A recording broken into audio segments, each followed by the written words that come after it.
excited to be here, actually. I've never been to Lebanon before, so yeah, thanks for the invitation. But I'm on the innovation stage right now, and to do innovation, we actually need people who are being inspired to do something amazing with their lives. And so I will be speaking about my life as an entrepreneur and like the most exciting things about it. So let's see if this works. It works. So let me introduce myself real quick. The presentation is going to be about 20 minutes, and the purpose of the presentation is actually to just inspire you to become entrepreneurs, maybe get some more women to build their dreams, and it's also just for fun. So just a bit about myself. I'm actually the CEO and co-founder of a company called Testlio, and we started Testlio 4 years ago in London with my co-founder Marco, who is also now my husband. So I'm building a company with my partner, which is pretty crazy for a lot of people, but for me it's quite normal. And previously, before Testlio, I was actually a software tester. And the entire idea of Testlio was actually born out of my pain points for different crowdsourced testing solutions that basically inspired me to build Testlio. And also, today I'm the mentor at the Health Tech Hackathon that's happening upstairs. So I'm not just here to speak about my story, but also help other entrepreneurs to come up with their ideas. And also, I like horseback riding and snowboarding. Let's see. All right. So let's get started. Today I'm gonna do a presentation about 10 awesome things about being an entrepreneur. A lot of people think that entrepreneurship is something really shiny. You will probably get a lot of fame, and it's easy. You will earn a lot of money, but the backside of it, it's actually not that easy. And I just really want to tell you the backside of it, but also the positive things, entrepreneurship. And so before I started Testlio, I was actually a software tester, as I mentioned before.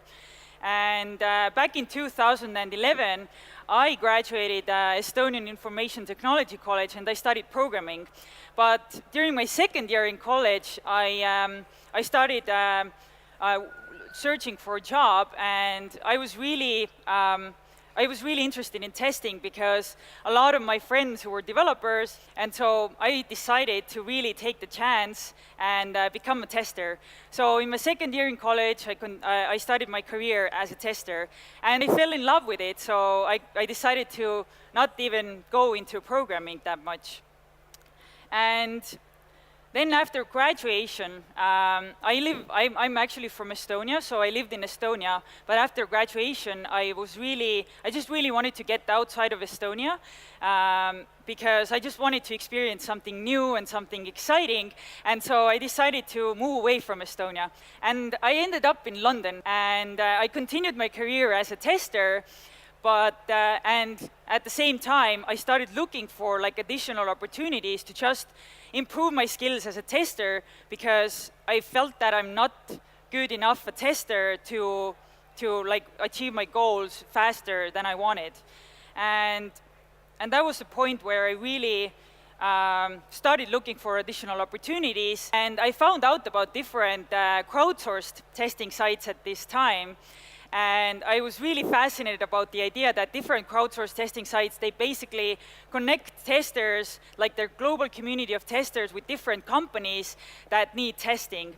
And I just loved the idea. I immediately signed up. But after a couple of months, I was just frustrated as a tester because my time wasn't appreciated. So a lot of these companies that offered crowdsourced testing services, they didn't appreciate testers' time. And for me, it was like a real downside.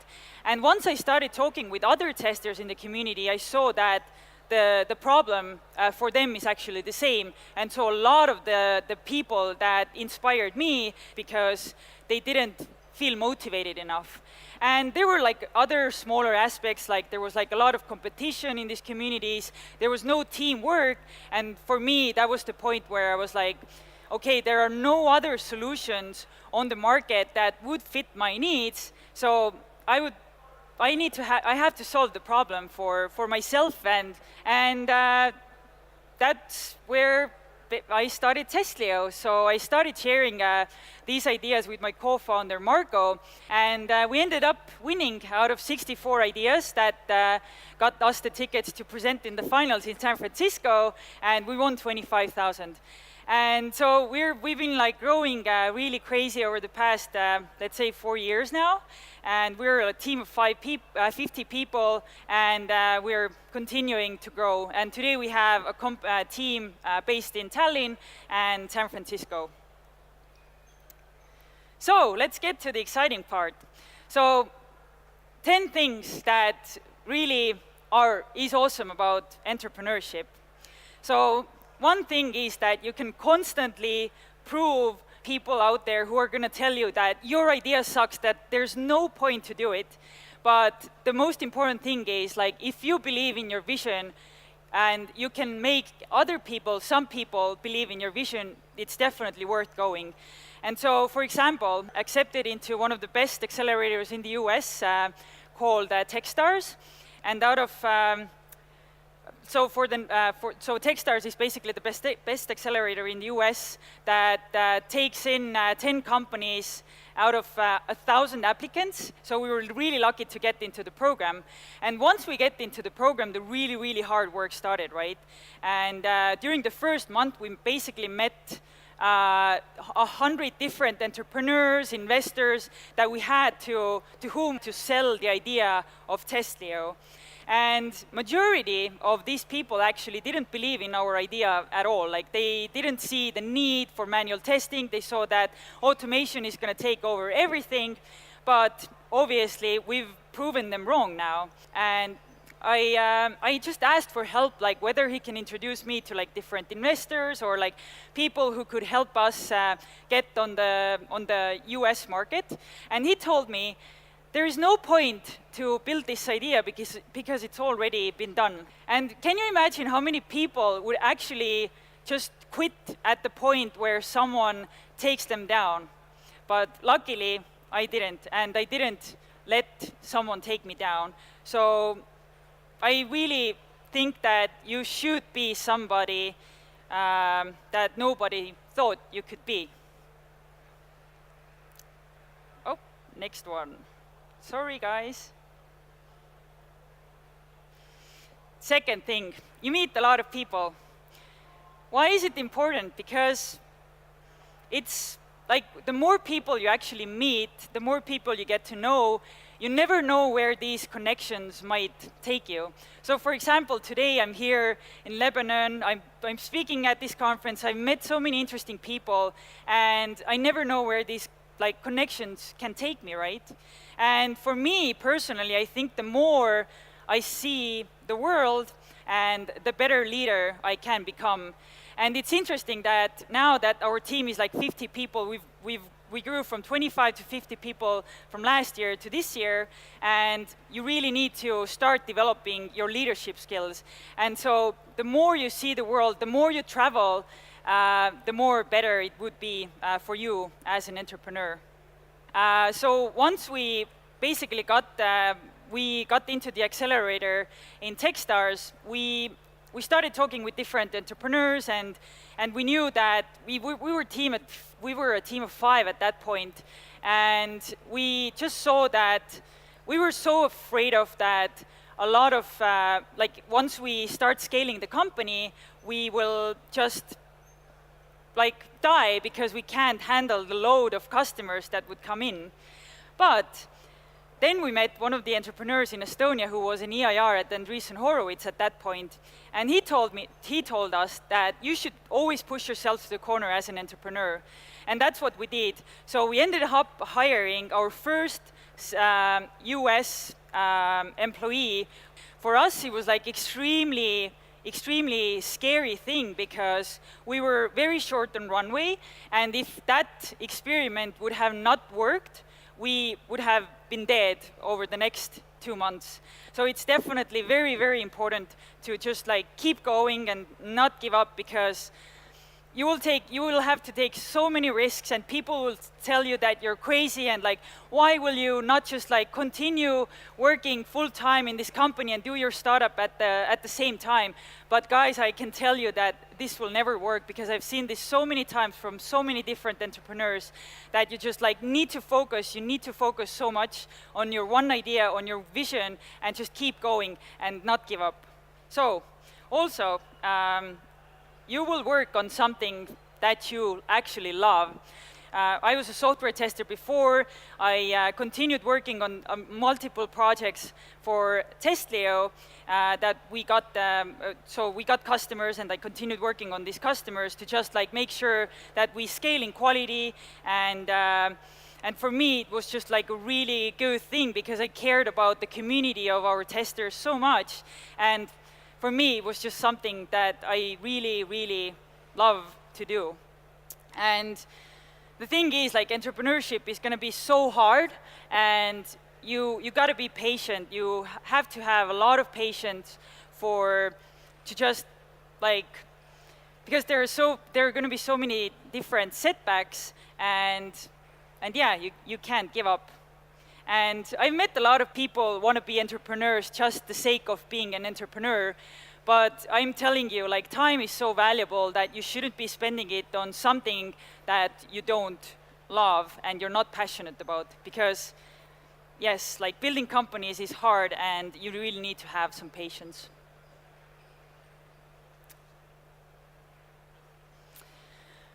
Next thing is, you will realize that there are no limits. So I personally grown so much over the past 4 years, it's insane.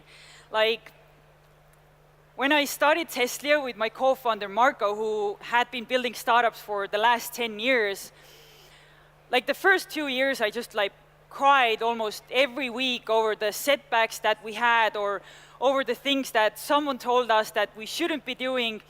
But now I can tell you that I'm actually encouraged by every setback that comes to Testlio. Like, whether someone is telling you that your idea sucks, or like, or they don't want to come to work for you because like they don't believe in your vision, like, I can assure you that you will find those people who will believe in you, and these people are actually out there. And it's just like really amazing for me to think of the history of Testlio. Like I've personally grown a lot. Next thing, you make people happy. My stories are personally related to the startup or the testers community that we're currently working with, right? So every time when you receive an email from a tester who's like working from Pakistan or the US or Brazil or Norway, it just makes your day, and it's so worth it actually taking the risk and just go for it to make people happy. And another thing is obviously the customers, right? So we are working with some of the biggest customers in the world, like Microsoft, and it's such a good feeling when someone tells you that your product has helped them to like save time and save money. The next thing, you see opportunities in every problem. Like, as I said before, you basically, you see that there are no limits, right? Like, you start seeing opportunities in everywhere. Like, if your customer is starting to complain about the feature that you just recently built, you know that you've already sold the idea and the vision of Testlio. We started seeing a lot of issues, right? And so we just knew that like we already ended up getting those people in the team, so we can definitely fix something to make it better. And today I can really assure that like we're already like in a very good state of the company. And I think that's like actually one of my most favorite things about this Testlio. I reached out to a lot of people to just provide me help. I went to like hackathon, I went to meetups, I talked with different investors, and now there are so many entrepreneurs who are just starting, and they actually reach out to me to ask for help, to ask about accelerators, how to apply to accelerators, how to build like an investor deck, how can you raise Series A. It's just so, for me, it's so fulfilling, and this is what really inspires me to keep going as well. And to see the people that you've actually helped succeed is something really worth taking a risk. And hopefully, like the more I speak about my story, the more I can inspire more people in this community or in the world to become entrepreneurs, to innovate, to build awesome products, and that's how I think about it. And finally, I would just like to just to conclude, like, what's life without taking any risks, right? And just like pushing the limits and trying to figure out, like, even if you fail, like, you've learned so much, you've like earned those connections, like you know people, you know what won't work, and next time you know the things that you can actually just skip, and all those mistakes, at least you tried. So that's really a positive thing about being an entrepreneur.